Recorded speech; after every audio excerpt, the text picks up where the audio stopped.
Here's the Lectrosonics SSM, I believe their smallest transmitter.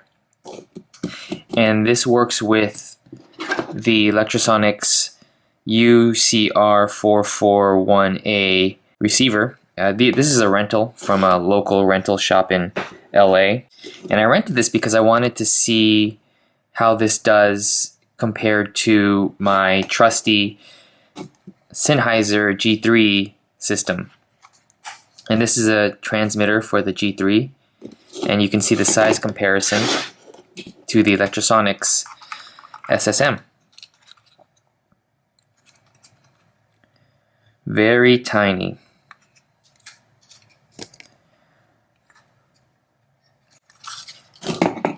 In this video, I'm just going to talk briefly about the Lectrosonics SSM in comparison to the Sennheiser.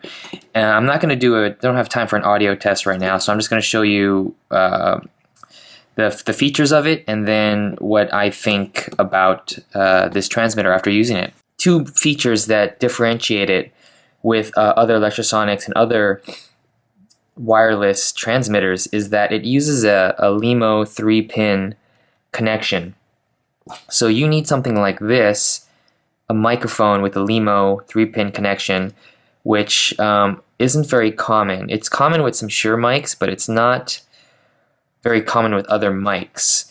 So I had to make an adapter with a 3.5 millimeter connection and a LEMO 3-pin in order to make this work with my microphones that I already own, such as this lavalier microphone from Sennheiser. This is the MK2 microphone. So in order to use that microphone, I have this adapter, screw that in, and I screw that into the LEMO connection. This is not as good of a solution because this connection, I had it made for me, and it's not very well insulated. Anytime this gets hit or moved, it causes some interference, so this is not a good solution. You want to get a lav mic that has a LEMO 3-pin directly, so you don't have to go through that madness.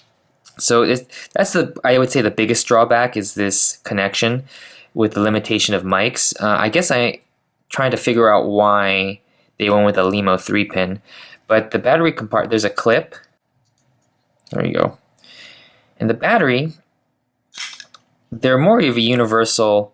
This one's a Fujifilm NP50. So you can find these at a lot of different retailers. This one's a Fujifilm. It's not even an official Lectrosonics. You got to use these NP50s, but they are common because you can get them from different manufacturers. And these last about 2 to 3 hours. So the rest of the interface are these touch buttons here.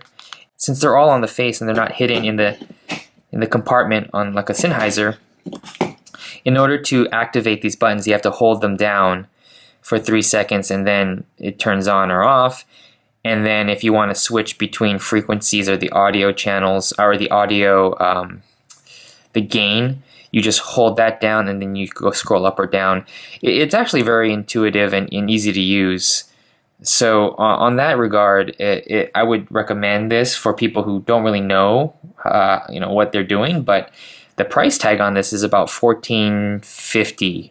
That's like US. So it's triple the cost of these Sennheiser G3s. Is it worth it? For what I was using it for, it wasn't that much worth it. So if you're doing